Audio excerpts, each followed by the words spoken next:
जय जय श्री राधे, जय जय श्री राधे, जय जय श्री राधे। नमो नमो जय श्री वृंदावन रचि वरिष्यति गनि गौरी। नमो नमो जय कुंज मेलिनित, नमो नमो जामे चुकोरी। नमो नमो जय कुंज विहारिन, नमो नमो प्रीतम चित चोरी। नमो नमो जय श्री हरिदासी, नमो नमो इन्हीं की जोरी। भक्ति भक्ति भगवंत गुरु चतुर नाम वपु एक, इनके पद बंधन की नाशे विघ्न अनेक।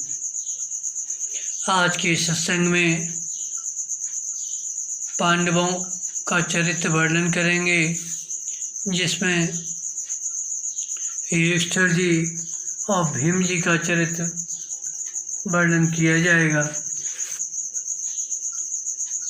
महाराज पांडु के पुत्र श्री युधिष्ठिर, भीमसेन, अर्जुन, नकुल और सहदेव थे। वर्णन आता है कि एक बार वन विहार के समय अपनी मृगी रूप धारणी पत्नी के साथ मृग रूप धारण करके मैथुन में प्रवृत्त किंदम नाम के ऋषि का महाराज पांडु के द्वारा मृग के धोखे में वध हो गया था। मरते समय मृग रूपधारी ऋषि किंदम ने पांडु को शाप दे दिया कि आपकी भी मैथुन में प्रवृत्त होते ही मृत्यु हो जाएगी। उस समय तक पांडु के कोई संतान नहीं थी।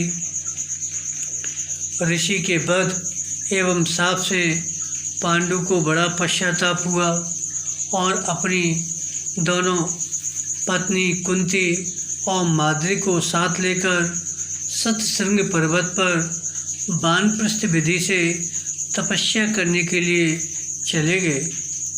कुछ काल बाद वंश परंपरा की रक्षा एवं पितृ से उद्धार होने के लिए पांडु के मन में पुत्र की प्रबल लालसा जागृत होने पर महारानी कुंती ने अपने पिता के घर पर निवास काल में सेवा से संतुष्ट महर्षि दुर्वासा द्वारा प्राप्त हुए देवताओं के आवाहन के महिमा सुनाई।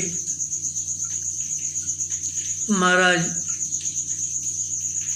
पांडु ने धर्मात्मा पुत्र की कामना से धर्मराज के आवाहन की आज्ञा दी, जिसके फलस्वरूप कुंती के धर्मराज के अंश से श्री युधिष्ठिर जी हुए और बलिपुत्र की कामना से वायुदेव के अंश से भीमसेन हुए। सर्वोत्तम पुत्र की कामना से इंद्र के अंश से अर्जुन हुए एवं माद्री के अनुरोध पर अश्विनी कुमारों के अंश से माद्री से नकुल और सहदेव ये दो पुत्र हुए।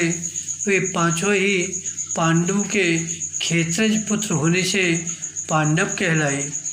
इनकी भगवान श्री कृष्ण में परम भक्ति थी। स्वयं भगवान श्री कृष्ण भी इनसे बहुत प्रेम करते थे। शांति दूत बनकर हस्तिनापुर पहुँचने पर दुर्योधन से वार्ता के सिलसिले में भगवान श्री कृष्ण ने कहा, ममो प्राणा ही पांडवा, पांडव मेरे प्राण हैं। अब सबसे पहले श्री युधिष्ठिर जी का चरित्र वर्णन कर रहे हैं। युधिष्ठिर जी साक्षात धर्म के अंशावतार थे और श्री कृष्ण उनके सर्वस्व थे। वर्णन आता है, युधिष्ठिर कहते हैं, हे कृष्ण, तुम्हारे समान हमारा प्रिय हित चिंतक सब कर्मों की गति जानने वाला तथा सब प्रकार के निश्चय का ज्ञाता सुहित दूसरा कौन है, अर्थात कोई नहीं है। यद्यपि श्री कृष्ण उनके ममेरे भाई लगते थे, उम्र में छोटे थे, तब भी श्री युधिष्ठिर की श्री कृष्ण में भक्ति थी, इसलिए कि वे धर्म के सारे तत्व को अच्छी तरह समझते थे। वर्णन आया है, जब वे बाल्यावस्था में गुरुकुल में पढ़ रहे थे, तब गुरुजी ने सत्यम वद धर्मचर्य का पाठ पढ़ाया और दूसरे दिन गुरुजी के पूछने पर सभी विद्यार्थियों ने अपना पाठ सुना दिया, परंतु इन्होंने कहा, गुरुजी अभी पाठ ठीक से याद नहीं है। जब कई दिन तक यही उत्तर देते रहे तो गुरुजी झुंझलाए कि तुमसे छोटे से छोटे विद्यार्थी एक दिन में ही याद कर लेते हैं और तुम्हें इतने दिन हो गए याद नहीं हुआ। इन्होंने बड़ी विनम्रतापूर्वक उत्तर दिया, गुरुजी मैं केवल पाठ को रट लेना ही याद होना नहीं मानता हूँ, मैं तो यथावत रूप से उनका आचरण में लाना ही याद होना समझता हूँ।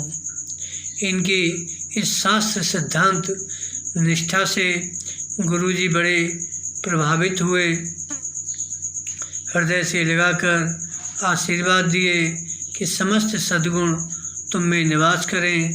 सचमुच भक्ति के प्रभाव से तथा गुरुजी के आशीर्वाद से श्री युधिष्ठिर जी में सभी गुणों का एक जगह दर्शन होता है। बाल्यावस्था में ही इनके पिता पांडु जी का निधन हो गया। परिणाम स्वरूप इनका समस्त पितृभाव ताऊ धृतराष्ट्र में केंद्रित हो गया। श्री युधिष्ठिर जी के संबंध में पूर्ण चरितार्थ है, अनुचित उचित विचार तज ये पालहि पितुबेन, ते भाजन सुख सुजस के बसहि अमर्पित ऐन।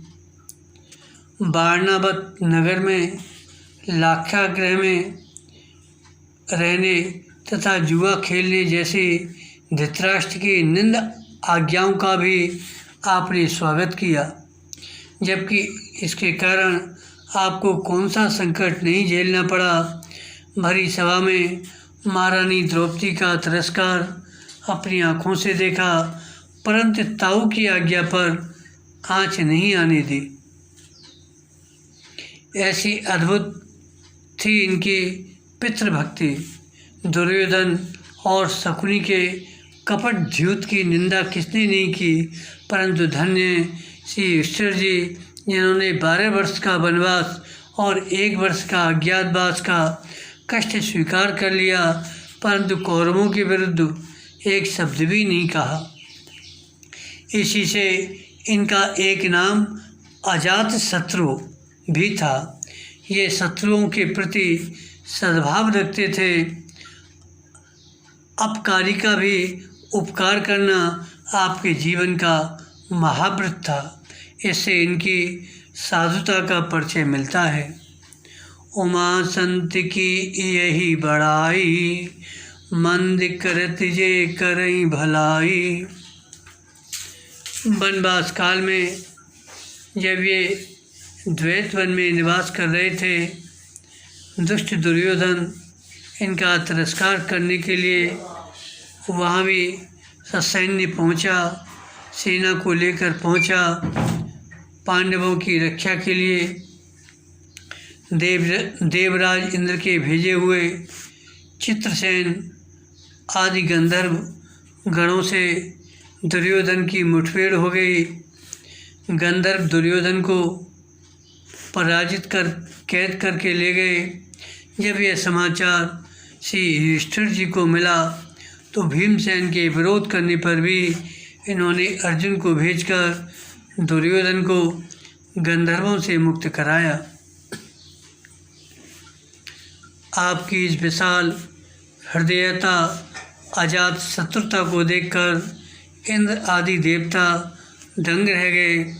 ऐसे ही एक बार जयद्रथ वन में द्रौपदी को अकेली देखकर जबरदस्ती अपने रथ में बैठाकर ले भागा। पांडवों को तत्काल ही जयद्रथ की शैतानी का पता लग गया। पीछा किए तो जयद्रथ डर के मारे द्रौपदी को रथ से उतारकर स्वयं जान बचाने के लिए भागा, परंतु भीमसेन ने पकड़ ही लिया और श्री युधिष्ठिर जी के सामने प्रस्तुत किया तो आपने इस महारथी को भी दया करके छुड़वा ही दिया।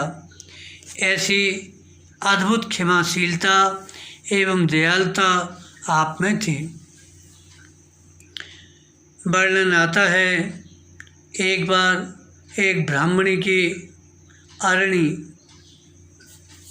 एक मृग की सींग में खुजलाते समय फंस गई। मृग अरणी सहित भागा। अरणी के अभाव में अग्निहोत्र कार्य में बाधा जानकर ब्राह्मण ने पांडवों से आकर अपनी परिस्थिति निवेदन की। पांचों भाई मृग के पीछे दौड़े। कुछ दूर जाने पर वह मृग अदृश्य हो गया। ये लोग प्यास से व्याकुल हो रहे थे। धर्मराज की आज्ञा से नकुल पानी लेने गए। एक सरोवर में जल लेने के लिए झुक ही रहे थे कि अदृश्य वाणी हुई कि मेरे प्रश्नों का प्रथम उत्तर दो, तब जल पियो। इन्होंने उस पर ध्यान नहीं दिया। फलतः पानी पीते ही निर्जीव होकर गिर पड़े। क्रमशः यही स्थिति सहदेव, अर्जुन और भीम की भी रही। जब अंत में युधिष्ठिर जी आए तो वही आकाशवाणी फिर हुई। साथ ही एक विशालकाय यक्ष भी प्रकट हो गया। उसने श्री युधिष्ठिर जी से जो जो प्रश्न किया, इन्होंने उसका समुचित उत्तर देकर उसका भली प्रकार समाधान किया। यक्ष संतुष्ट होकर बोला, अपने भाइयों में से जिस किसी को तुम जिलाना चाहो उसे मैं जीवित कर दूं। आपने नकुल को जीवित करने को कहा। यक्ष ने विस्मित होकर पूछा,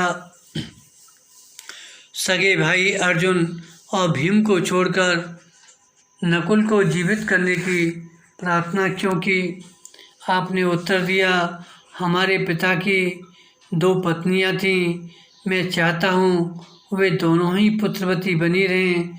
माता कुंती का एक पुत्र मैं हूँ और माँ माद्री का भी एक पुत्र बना रहे, इसलिए मैंने ऐसी प्रार्थना की। युधिष्ठिर के न्याय और धर्म की परीक्षा के लिए साक्षात धर्म ने ही यह लीला की थी। यक्ष के स्थान पर धर्म देवता प्रकट हो गए। चारों भाइयों को जीवित कर दिए। ब्राह्मण की अरणी भी दे दिए। भूर आशीर्वाद देकर अंतर्ध्यान हो गए। युद्ध जैसी भीषण परिस्थिति में भी धर्म का पालन आपकी विशेषता है।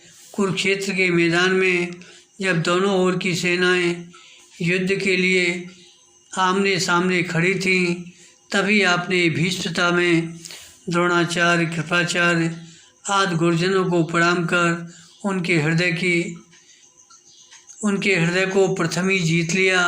सबने हृदय में महाराज की विजय कामना करते हुए आशीर्वाद दिया। आपके इस सद्व्यवहार से भगवान श्री कृष्ण बड़े प्रसन्न हुए। सभी धर्मों का मूल सत्य आपका सर्वस्व था। आगे वर्णन करते हैं, भगवान श्री कृष्ण का परम धाम गमन सुनकर राज्य परीक्षित को सौंपकर आपने बिना किसी को कुछ कहे महाप्रयाण के लिए उत्तर दिशा की ओर प्रस्थान किया। भाइयों एवं द्रौपदी ने आपका अनुसरण किया। आप स्वस्वरूप में स्थित होकर भगवत चरणार बिंदों का चिंतन करते हुए आगे बढ़ते गए। मार्ग में द्रौपदी तथा चारों भाई गिरते गए, परंतु इसकी कोई परवाह नहीं किए। स्वयं देवराज इंद्र रथ लेकर इन्हें लेने को आए, परंतु आपने प्यारे भाइयों तथा पति प्राणा द्रौपदी के बिना अकेले स्वर्ग जाना अस्वीकार कर दिया। जब इंद्र ने विश्वास दिलाया वे पहले ही पहुंच चुके हैं, तब ये रथ पर चढ़ने को तैयार हुए। प्रारंभ से ही इनके साथ एक कुत्ता संग लग गया था। आपने कुत्तों को भी साथ ले चलना चाहा। इंद्र के आपत्ति करने पर इस शरणागत कुत्ते को छोड़कर स्वर्ग जाना आपको उचित नहीं लगा, अतः पुनः अस्वीकार कर दिए। श्री युधिष्ठिर जी की इस अनुपम शरणागत वत्सलता को देखकर कुत्ते की जगह साक्षात धर्म देवता प्रकट हो गए। यह इनकी अंतिम परीक्षा थी। इसमें भी ये उत्तीर्ण हुए। फिर तो धर्म, इंद्र एवं अन्य देवताओं के साथ रथ में बैठकर स्वर्ग के लिए प्रस्थान किए। युद्ध में स्वजनों एवं श्री कृष्ण के भी विवश करने पर अश्वस्थामा नरोवा कुंजरोवा इस भ्रामक सत्य के कहने से इनको मार्ग में कल्पित नरक का दृश्य दिखाया गया, जहाँ इनको ऐसा अनुभव हुआ कि मेरे भाई भी यहीं पड़े क्रंदन कर रहे हैं एवं अन्य नारकी जीव हमसे प्रार्थना कर रहे हैं कि आपके यहाँ आने से हमें नरक की पीड़ा नहीं सताती है, अतः आप थोड़ा यहाँ रुकें।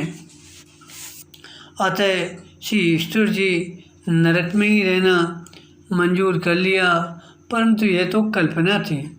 क्षण भर में ही वह सब दृश्य गायब हो गया। श्री युधिष्ठिर जी ने भगवत धाम में पहुंचकर अपने भाइयों एवं द्रौपदी को श्री कृष्ण की सेवा में उपस्थित देखा। ये भगवान का दर्शन कर निहाल हो गए। युधिष्ठिर जी की सत्य के संबंध में दृढ़ निष्ठा थी। सत्य निष्ठा का परिणाम था कि उनके रथ के पहिए सदा पृथ्वी से 4 अंगुल ऊंचे रहा करते थे। निष्कामता ऐसी थी, केवल 5 गाम ही मिल जाने पर संतोष करना स्वीकार कर लिए थे। यही कारण है कि युद्ध के उपरांत सार्वभौम सम्राट पद पर प्रतिष्ठित होने पर भी तुच्छ राज्य के लिए स्वजनों का संहार विचार कर आपको कोई प्रसन्नता नहीं हुई। बड़ी कठिनाई से भगवान श्री कृष्ण और महर्षि वेदव्यास आदि ने समझा बुझाकर इन्हें राज्याभिषेक के लिए तैयार किया था। सिंहासन पर आसीन होने पर भी प्रजा को जो सुख आपने दिया उसका तो कहना ही क्या। जिन धृतराष्ट्र की कुटिलता के कारण पांडवों को महान विपत्तियां भोगनी पड़ी, उनको भी श्री युधिष्ठिर जी ने इतना सुख दिया कि वे अपने 100 पुत्रों का मरण भूल गए। इस तरह श्री युधिष्ठिर जी का यहाँ संक्षिप्त से चरित्र वर्णन किया गया। श्री युधिष्ठिर जी की महिमा बड़ी अनंत है। श्री कृष्ण के चरणों में इनका प्रेम था और श्री कृष्ण को ही ये अपना सर्वस्व मानते थे। बोलो श्री युधिष्ठिर जी महाराज की जय। जय जय श्री राधे। भक्ति भगवंत की जय।